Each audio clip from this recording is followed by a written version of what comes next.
जय श्री राम। दोस्तों, आज हम एक सरल आदमी की कथा के बारे में चर्चा करें। दक्षिण भारत की तरफ एक गांव में एक बहुत ही सरल आदमी रहता था। बहुत भोला, कम पढ़ा लिखा आदमी। उसकी परिवार था, लेकिन वो हर काम में कहता था रघुनाथ जी जाने। गांव में एक रघुनाथ जी का मंदिर भी था, मंदिर में जाता, सेवा करता था। उसके 2 लड़के लड़कियां थी। जब लड़की की शादी का समय आया तो उसके पास पैसे की व्यवस्था नहीं थी, तो गांव का जो सेठ आदमी था कोई, उसके पास वो गया और उसने कहा कि मुझे शादी के लिए कुछ पैसे दे दो ब्याज पर। तो उसने वही खाते में लिखा और ब्याज पर पैसे दे दिए। जब उसके लड़के कमाने लगे तो उन्होंने लाकर बाप को पैसे दिए कि भाई पिताजी जाकर आप उस सेठ जी के पैसे वापस कर दो। अब वो भोला आदमी, भोला नाम था उसका। वास्तव में वो भोला था, बहुत सरल था। हृदय उसका बहुत पवित्र था, सरल। भगवान ने सबरी को जब भक्ति बताई तो उसमें नवम भक्ति सरल बताई कि जो सरल होता है, जो मेरे को समर्पित होता है, जो कहता है कि प्रभु ही जाने बस, जो मेरे भरोसे होता है, ऐसा ही था ये भोला। भगवान के भरोसे रहता था। तो सेठ जी के पैसे देने गया, सेठ जी को पैसे दे दिए। सेठ जी ने रसीद बना दी कि हाँ भाई आज की डेट में ये तूने 50,000 रुपए दे दिए, चलो आपका काम खत्म। सेठ जी ने वो रसीद भोला के हाथ में पकड़ाई। कहने लगे सेठ जी, बोला रसीद देख ले। बोला बोला रघुनाथ जी जाने, मुझे क्या देखना। अब सेठ के मन में, सेठ ने सोचा ये पढ़ा लिखा तो है नहीं, काला अक्षर भैंस बराबर। सेठ के मन में लालच आ गया और सेठ ने कहा भोला जरा वो अंदर से पानी लाए गिलास। सेठ पानी लेने चला गया, सीधा सीधा सरल स्वभाव। सेठ ने चालाकी करी, वो पर्ची तो जो बनाई थी रसीद, वो तो अपने भाई खाते के अंदर रख के अलमारी में रख दी और दूसरा कोई कागज उठाकर उसको दे दिया। उस पर ऐसे ही कुछ लिखा हो। भोला ने उसको रख लिया जेब में और चला गया। कुछ दिन व्यतीत हो गए, 1 साल, 15 साल, 1-2 साल व्यतीत हो गए। अब सेठ जी के मन में लालच तो था ही। सेठ जी ने भोला पर केस कर दिया कोर्ट में। कोर्ट में केस किया। भोला कोर्ट में गया, हाजिर हुआ। जज साहब से बोला, जज साहब मैं तो पैसे दे चुका, अब ये सेठ जी झूठा केस कर रहे हैं। जज साहब ने बोला, ये बताओ तुम्हारे पैसे देते टाइम कोई बीच में था? हाँ, रघुनाथ जी थे। अब सेठ जी ने सोचा, जज साहब ने सोचा कि भाई इसका मतलब कोई गवाह है। तो जज साहब ने देखा भोला की हालत गरीबी की है, तो उन्होंने अपने खर्चे से एक समन रघुनाथ के नाम जारी करवा दिया और उसके गांव में भेज दिया। अब डाकिया पूरे गांव में समन लेके घूमे, कोई रघुनाथ नाम का आदमी नहीं। उन्हें किसी पूछा कोई रघुनाथ नाम का कोई है? बोले यहाँ मंदिर है रघुनाथ नाम का, रघुनाथ जी का मंदिर है। लगा अच्छा अच्छा अच्छा, शायद वहीं कोई रहता हो। वहां बाहर पुजारी जी बैठे थे।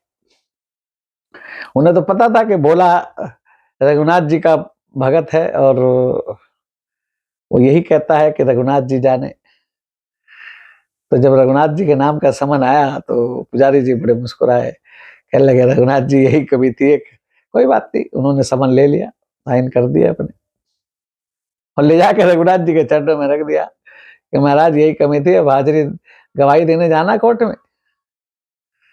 और तारीख का समय आया, भोला कोर्ट में दोबारा पेश हुआ। तो साहब ने कहा भाई तुम अपने गवाह को लाए हो, रघुनाथ को? हाँ महाराज, वो तो यहीं कहीं होंगे, सब जगह रहते हैं, सब जगह रहते हैं। साहब ने अपने अर्दली को कहा कोई जरा आवाज लगाओ, दरवाजे के बाहर कोई बैठा हो, रघुनाथ हाजिर हो, रघुनाथ हाजिर हो। जब 3-4 आवाजें लगाई तो एक बुढ़ा आदमी डंडी लेके आ गया कोर्ट में। मेरे रघुनाथ जी बड़े बूढ़े बाबा का भेष बनाकर कोर्ट में आ गए, किसी को नहीं पता। और कोर्ट में आके बोले, जज साहब मैं रघुनाथ। जज साहब ने कहा कि इसने पैसे दिए? कि हाँ साहब। आप बीच में थे, आपके सामने दिए? हाँ जी। कोई पर्ची रसीद लिखी थी? बोले हाँ रसीद लिखी थी। लेकिन इसने जो रसीद दिखाई उस पर तो कुछ ऐसे ही कुछ लिखा है, लाइन ऐसी खींची है, कुछ लिखा ही नहीं। रघुनाथ जी कहते हैं सेठ जी के मन में लालच आ गया। असली रसीद सेठ जी की अलमारी के तीसरे खाने में वही खाते के ऊपर के पेज के नीचे रखी है। आप किसी को भेजो सेठ जी के घर और वो वही मंगाओ। वही मंगाई गई। सेठ जी के हाथ की लिखी हुई रसीद जज साहब को मिल गई और भोला को बरी कर का केस डिसमिस कर दिया गया और सेठ जी पर जुर्माना लगाया गया, सजा दी गई। रघुनाथ जी गायब हो गए। अब जज साहब ने कहा कि भोला ये रघुनाथ जी क्या तुम्हारे कोई रिश्तेदार है? नहीं महाराज। फिर ये आपके गांव में रहते हैं? मैंने कहा नहीं नहीं। ये बातें जज साहब अपने चैम्बर में बुलाकर पूछ रहे हैं उसको। जज साहब ने कहा कि फिर ये रघुनाथ जी कौन है? महाराज ये ठाकुर जी रघुनाथ जी के मंदिर में रहते, मंदिर वाले हैं? मंदिर वाले? अरे जज साहब ये रघुनाथ जी तो सब जगह हैं, जब जरूरत होती तो आ जाते हैं। अब जज साहब को एहसास हुआ कि वो तो रघुनाथ गायब भी हो गया था एकदम, भाई खाते आते। और ये वो साधारण आदमी तो ये पता लगा ही नहीं सकता कि किस खाने में, किस पोथी के अंदर, किस बही खाते के अंदर रसीद रखी है। जज साहब को लगा कि हो ना हो आज मेरा ठाकुर गवाही देने आ गया इस भोले की, और मैं कितना निर्लज कि जज की कुर्सी पे बैठा रहा, मुझसे खड़ा तक नहीं हुआ गया। मेरा ठाकुर कटहरे में खड़ा रहा। जज साहब ने उसी दिन त्याग पत्र दे दिया और वृंदावन आकर रहने लगे। कई संत उन्हें देखकर कहते कि जज साहब जा रहे हैं।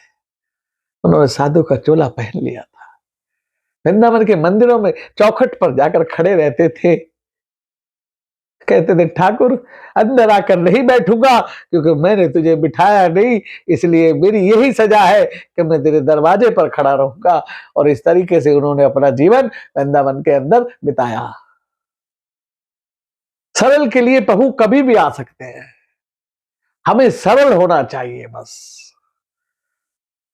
आज की वीडियो अच्छी लगे तो लाइक शेयर करना, सब्सक्राइब करना, आइकन का बटन दबाना। सभी भक्तों को भगवान